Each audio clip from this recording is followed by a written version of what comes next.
بسم اللہ الرحمن الرحیم۔ حضرت عقبہ بن حارث بیان کرتے ہیں کہ حضرت ابو بکر رضی اللہ تعالیٰ عنہ نے عصر کی نماز پڑھائی، پھر وہ نکل کر باہر آئے۔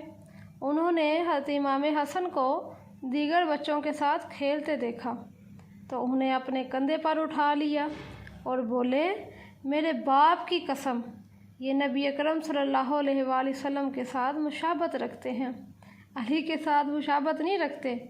تو حضرت علی یہ سن کر ہنس رہے تھے۔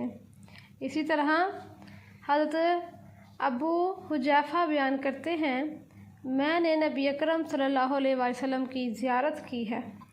امام حسن آپ صلی اللہ علیہ وآلہ وسلم کے ساتھ مشابہت رکھتے ہیں۔ اسی طرح تیسری حدیث میں حضرت براء بن عازب رضی اللہ تعالیٰ عنہ بیان کرتے ہیں، نبی اکرم صلی اللہ علیہ وآلہ وسلم درمیانے قد کے مالک تھے۔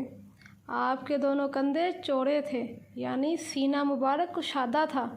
آپ کے بال کانوں کی لو تک آتے تھے۔